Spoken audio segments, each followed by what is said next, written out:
महर्षि भृगु कौन थे? जानिए आखिर क्यों भृगु ऋषि ने मारी भगवान विष्णु को लात। सुनिए पौराणिक कथा। महर्षि भृगु का जन्म हजारों ईसा पूर्व ब्रह्मलोक सुषा नगर वर्तमान ईरान में हुआ था। इनके परदादा का नाम मरीचि ऋषि था। दादाजी का नाम कश्यप ऋषि, दादी का नाम अदिति था। इनके पिता प्रचेता विधाता जो ब्रह्मलोक के राजा बनने के बाद प्रजापिता ब्रह्मा कहलाए। अपने माता पिता अदिति कश्यप के ज्येष्ठ पुत्र थे। महर्षि भृगुजी की माता का नाम वीरणी देवी था। ये अपने माता पिता से सहोदर 2 भाई थे। आपके बड़े भाई का नाम अंगिरा ऋषि था, जिनके पुत्र बृहस्पति जी हुए, जो देवगणों के पुरोहित देवगुरु के रूप में जाने जाते हैं।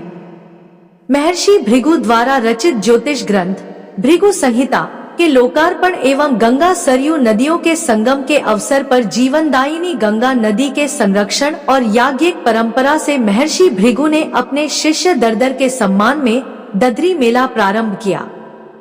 महर्षि भृगु की 2 पत्नियों का उल्लेख आर्ष ग्रंथों में मिलता है। इनकी पहली पत्नी दैत्यों के अधिपति हिरण्यकश्यप की पुत्री दिव्या थी, जिनसे आपके 2 पुत्रों क्रमशः काव्य शुक्र और त्वष्टा विश्वकर्मा का जन्म हुआ। सुषानगर ब्रह्मलोक में पैदा हुए महर्षि भृगु के दोनों पुत्र विलक्षण प्रतिभा के धनी थे। बड़े पुत्र काव्य शुक्र खगोल ज्योतिष यज्ञ कर्मकांडों के निष्णात विद्वान हुए। मातृकुल में आपको आचार्य की उपाधि मिली। ये जगत में शुक्राचार्य के नाम से विख्यात हुए। दूसरे पुत्र त्वष्टा विश्वकर्मा वास्तु के निपुण शिल्पकार हुए। मातृकुल दैत्यवंश में आपको मैं के नाम से जाना गया। अपनी पारंगत शिल्प दक्षता से ये भी जगत ख्यात हुए। महर्षि भृगु की दूसरी पत्नी दानवों के अधिपति पुलोम ऋषि की पुत्री पौलमी थी। इनसे भी 2 पुत्रों च्यवन और ऋचिक पैदा हुए। बड़े पुत्र च्यवन का विवाह मुनिवर ने गुजरात भड़ौंच खंभात की खाड़ी के राजा शर्याती की पुत्री सुकन्या से किया। भार्गव च्यवन और सुकन्या के विवाह के साथ ही भार्गवों का हिमालय के दक्षिण पदार्पण हुआ। च्यवन ऋषि खंभात की खाड़ी के राजा बने और इस क्षेत्र को भृगुकच्छ भृगु क्षेत्र के नाम से जाना जाने लगा। आज भी भड़ौच में नर्मदा के तट पर भृगु मंदिर बना है। महर्षि भृगु ने अपने दूसरे पुत्र ऋचिक का विवाह कान्यकुब्जप्ती कौशिक राजा गाधी की पुत्री सत्यवती के साथ 1000 श्यामकर्ण ईरानी घोड़े दहेज में देकर किया। अब भार्गव ऋचिक भी हिमालय के दक्षिण गाधीपुरी वर्तमान गाजीपुर जिले का भूभाग आ गए। महर्षि भृगु के इस विमुक्त क्षेत्र में आने के कई कथानक आर्ष ग्रंथों में मिलते हैं। पौराणिक ऐतिहासिक आख्यानों के अनुसार ब्रह्मा प्रचेता पुत्र भृगु द्वारा हिमालय के दक्षिण दैत्य दानव और मानव जातियों के राजाओं के साथ वैवाहिक संबंध स्थापित कर मिलजोल बढ़ाने से हिमालय के उत्तर की देव गंधर्व यक्ष जातियों के नृवंशों में आक्रोश पनप रहा था, जिससे सभी लोग देवों के संरक्षक ब्रह्मा जी के सबसे छोटे भाई विष्णु को दोष दे रहे थे। दूसरे 12 आदित्यों में भार्गवों का प्रभुत्व बढ़ता जा रहा था। इसी बीच महर्षि भृगु के श्वसुर दैत्यराज हिरण्यकश्यप ने हिमालय के उत्तर के राज्यों पर चढ़ाई कर दिया, जिससे महर्षि भृगु के परिवार में विवाद होने लगा।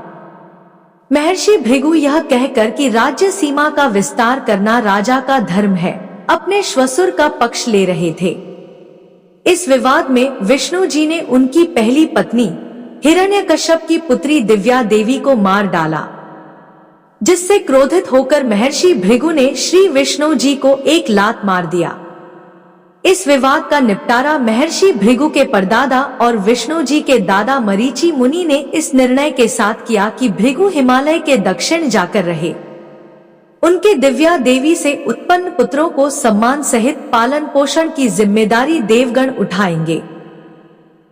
परिवार की प्रतिष्ठा मर्यादा की रक्षा के लिए भृगु जी को यह भी आदेश मिला कि वह श्री हरि विष्णु की आलोचना नहीं करेंगे। इस प्रकार महर्षि भृगु सुशांगर से अपनी दूसरी पत्नी पौलमी को साथ लेकर अपने छोटे पुत्र ऋचिक के पास गाधीपुरी, वर्तमान गाजीपुर, आ गए। महर्षि भृगु के इस क्षेत्र में आने दूसरा आख्यान कुछ धार्मिक ग्रंथों, पुराणों में मिलता है। देवी भागवत के चतुर्थ स्कंध विष्णु पुराण, अग्नि पुराण, श्रीमद् भागवत में खंडों में बिखरे वर्णनों के अनुसार महर्षि भृगु प्रचेता ब्रह्मा के पुत्र हैं।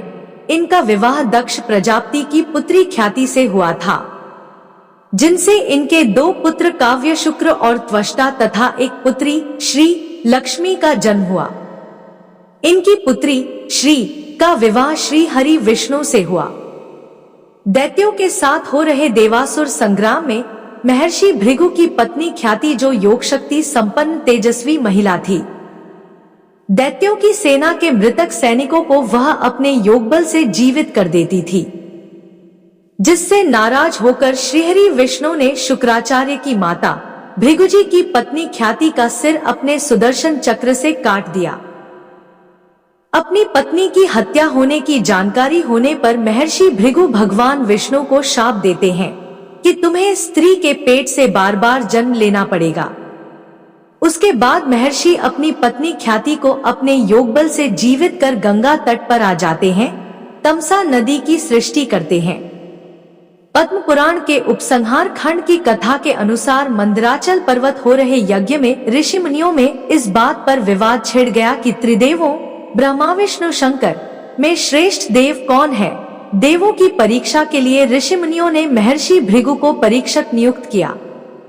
त्रिदेवों की परीक्षा लेने के क्रम में महर्षि भृगु सबसे पहले भगवान शंकर के कैलाश हिंदुकुश पर्वत श्रृंखला के पश्चिम कोह सुलेमान, जिसे अब कुराकुरम कहते हैं, पहुंचे। उस समय भगवान शंकर अपनी पत्नी सती के साथ विहार कर रहे थे। नंदी आदि रुद्रगणों ने महर्षि को प्रवेश द्वार पर ही रोक दिया। इनके द्वारा भगवान शंकर से मिलने की हट करने पर रुद्रगणों ने महर्षि को अपमानित भी कर दिया।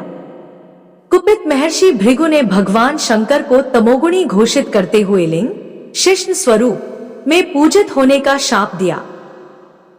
यहाँ से महर्षि भृगु ब्रह्मलोक, सुशानगर, पर्शिया, ईरान ब्रह्मा जी के पास पहुंचे। ब्रह्मा जी अपने दरबार में विराज रहे थे।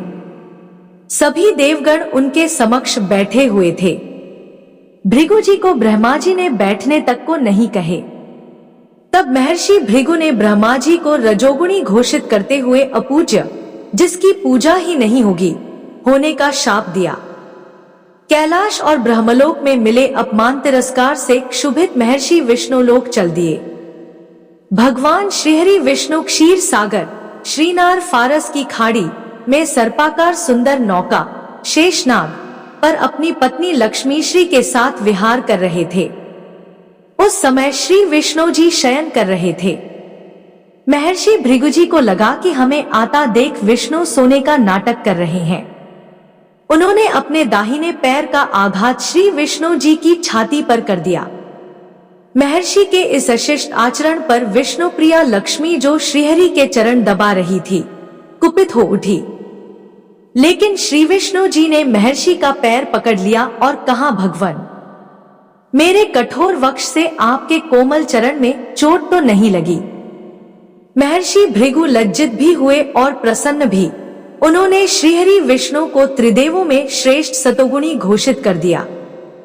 त्रिदेवों की इस परीक्षा में जहां एक बहुत बड़ी सीख छिपी है, वहीं एक बहुत बड़ी कूटनीति भी छिपी थी। इस घटना से एक लोकोक्ति बनी, क्षमा बड़न को चाहिए, छोटन को उत्पात का हरि को घट्यो गए, जो भृगु मारी लात। इस घटना में कूटनीति यह थी कि हिमालय के उत्तर के नृवंशों का संगठन बनाकर रहने से श्री हरि विष्णु के नेतृत्व में सभी जातियां सभ्य सुसंस्कृत बन उन्नति कर रही थी। वही हिमालय के दक्षिण का नृवंश समुदाय, जिन्हें दैत्य, दानव, मरुद्रुद्र आदि नामों से जाना जाता था, परिश्रमी होने के बाद भी असंगठित, असभ्य जीवन जी रही थी।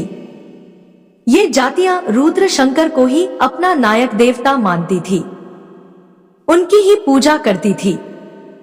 हिमालय के दक्षिण में देवकुल नायक श्री विष्णु को प्रतिष्ठापित करने के लिए महर्षि भृगु ही सबसे उपयुक्त माध्यम थे। उनकी एक पत्नी दैत्यकुल से थी तो दूसरी दानव कुल से थी और उनके पुत्रों शुक्राचार्यों, त्वष्टाम्य विश्वकर्मा तथा भृगुकच्छ, गुजरात में च्यवन तथा गाधीपुरी, उशून्य प्रशून्य में ऋचि का बहुत मान सम्मान था। इस त्रिदेव परीक्षा के बाद हिमालय के दक्षिण में श्रीहरि विष्णु की प्रतिष्ठा स्थापित होने लगी। विशेष रूप से राजाओं के अभिषेक में श्री विष्णु का नाम लेना हिमालय पारस्य देवों की कृपा प्राप्ति और मान्यता मिलना माना जाने लगा। पुराणों में वर्णित आख्यान के अनुसार त्रिदेवों की परीक्षा में विष्णु वक्ष पर पद प्रहार करने वाले महर्षि भृगु को दंडाचार्य मरीचि ऋषि ने दंड दिया, जिसके लिए भृगुजी को एक सूखे बांस की छड़ी में कोंपले फूट पड़े और आपके कमर से मृगछाल पृथ्वी पर गिर पड़े। वही आप विष्णु सहस्त्र नाम का जप करेंगे तब आपके इस पाप का मोचन होगा। मंदराचल से चलते हुए जब महर्षि भृगु विमुक्त क्षेत्र वर्तमान बलिया जिला उशून्य प्रशून्य के गंगा तट पर पहुंचे तो उनकी मृगछाल गिर पड़ी और छड़ी में कोंपले फूट पड़ी, जहां उन्होंने तपस्या करना प्रारंभ कर दिया। कालांतर में यह भूभाग महर्षि के नाम से भृगु क्षेत्र कहा जाने लगा। महर्षि भृगु जीवन से जुड़े ऐतिहासिक, पौराणिक और धार्मिक सभी पक्षों पर प्रकाश डालने के पीछे मेरा सीधा मंतव्य है कि पाठक स्वविवेक का प्रयोग कर सके। हमारे धार्मिक ग्रंथों में हमारे मनीषियों के वर्णन तो प्रचुर है, परंतु उसी प्रचुरता से उसमें कल्पित घटनाओं को भी जोड़ा गया है। उनके जीवन को महिमा मंडित करने के लिए हमारे पटु विद्वान उनकी ऐतिहासिकता से खिलवाड़ किए हैं, जिसके कारण वैश्विक स्तर पर अनेक बार अपमानजनक स्थिति उत्पन्न हो जाती है। महर्षि भृगु ने इस भूभाग पर आने के बाद यहाँ के जंगलों को साफ कराया। यहाँ मात्र पशुओं के आखेट पर जीवन यापन कर रहे जनसामान्य को खेती करना सिखाया। यहाँ गुरुकुल की स्थापना करके लोगों को पढ़ना लिखना सिखाया। उस कालखंड में इस भूभाग को नरभक्षी मानवों का निवास माना जाता था। उन्हें सभ्य सुसंस्कृत मानव बनाने का कार्य महर्षि द्वारा किया गया। दुर्वासा मुनि की बात छोड़ दी जाए तो यह कहना गलत नहीं होगा कि ऋषि मुनि जल्दी नाराज नहीं होते थे, लेकिन एक बार जब खफा हो गए तो बिना शाप दिए शांत भी नहीं होते थे। लेकिन भृगु ऋषि ने जो किया वह तो हतप्रभ कर देने वाली बात थी। भृगु ऋषि ने क्षीर सागर में शेषशय्या पर सोते हुए भगवान विष्णु की छाती पर अपने पैर से जोरदार प्रहार किया था। महान ग्रंथ भृगु संहिता के प्रतिष्ठित रचयिता, प्रबुद्ध चिंतक और महाज्ञानी भृगु ऋषि ने ऐसा किया तो जरूर कोई न कोई विशेष बात रही होगी। आइए जानते हैं इस रोचक प्रसंग के बारे में। एक बार धरती पर पावन सरस्वती नदी के तट पर सभी ऋषियों मुनियों का विशाल सत्संग हुआ। विभिन्न विषयों और मुद्दों पर व्यापक वाद विवाद और चर्चा प्रचर्चा हुई। ऐसे में एक प्रसंग यह भी उठा कि त्रिदेवों यानी ब्रह्मा, विष्णु और महेश में श्रेष्ठ कौन है। काफी तर्क वितर्क के बाद भी जब इस प्रश्न का समाधान न मिला तो सभा ने ऋषियों में श्रेष्ठ भृगु ऋषि को यह चुनौतीपूर्ण दायित्व सौंपा कि वे पता लगाएं त्रिदेवों में से श्रेष्ठ कौन है। भृगु ऋषि जगत सृष्टा ब्रह्मा के मानस पुत्र थे। अपने लक्ष्य संधान के लिए भृगु सबसे पहले अपने पिता के ही पास गए। उन्होंने ब्रह्मा जी की परीक्षा मानस उपाय से ही लेने का निर्णय किया। जब भृगु अपने पिता के पास पहुंचे तो न कोई अभिवादन किया और न ही कोई आदर सत्कार दिखाया। भृगु जी की इस अशिष्टता को देखकर ब्रह्मा जी क्रोधित हो उठे और शाप देने को उद्धत हो गए। लेकिन जब ब्रह्मा जी शाप देने ही वाले थे कि तभी उन्हें स्मरण हुआ कि ये तो मेरा ही पुत्र है, इसलिए उन्होंने क्रोध को पी लिया। हालांकि भृगु जी से यह छिप न सका और उन्होंने ब्रह्मा जी से वहां से प्रस्थान की आज्ञा ले ली। इसके बाद भृगु ऋषि कैलाश पर्वत भगवान शिव के पास गए। भृगु ऋषि को आया देख शिव ने अपने स्थान से उठकर उनको आदर दिया। लेकिन भृगु तो कुछ सोचकर आए थे, इसलिए वे भला बुरा कहकर शिव का अपमान करने लगे। वे कहने लगे कि आप तो रहने ही दीजिए महादेव, आप मुझे न छुएं। आपकी वेशभूषा गंदी है, पता नहीं आप नहाते भी हैं या नहीं। इस पर महादेव शिव काफी क्रोधित हो उठे और उन्होंने त्रिशूल उठा लिया। लेकिन ऐन मौके पर देवी पार्वती ने उन्हें रोक लिया और ब्रह्मा जी के पुत्र होने के नाते प्राणदान की विनती की।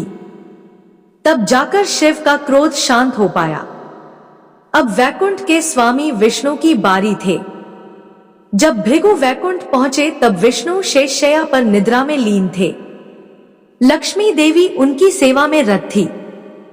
उसी स्थिति में भृगु जी आगे बढ़े और अपने पांव से विष्णु जी के छाती पर प्रहार किया। विष्णु जी की निद्रा भंग हो गई, लेकिन गुस्सा होने के बजाय उन्होंने भृगु जी से कहा, क्षमा करें ऋषिवर, मैं आपको देख ना पाया। मेरी छाती बड़ी कठोर है, कहीं आपके पांव में चोट तो नहीं लगी? भृगु ऋषि गदगद हो उठे। उन्होंने तीनों देवों से क्षमा याचना कर पूरा वृतांत सुनाया। इस प्रकार यह निर्णय हो गया कि तीनों देवों में श्रेष्ठ कौन है। लेकिन लक्ष्मी अपने पति का अपमान सहन ना कर सकी और समस्त ब्राह्मण कुल को निर्धनता का श्राप दे। दोस्तों, आज की हमारी वीडियो आपको कैसी लगी, हमें कमेंट करके जरूर बताएं। अगर आपको हमारी वीडियो अच्छी लगी हो तो कमेंट बॉक्स में जय श्री हरि जरूर लिखें और हमारे चैनल पौराणिक धार्मिक कहानी सनातन धर्म को सब्सक्राइब जरूर करें। भगवान शिव जी आप सब पर सदैव अपनी कृपा बनाए रखें। वीडियो के अंत तक बने रहने के लिए आपका धन्यवाद।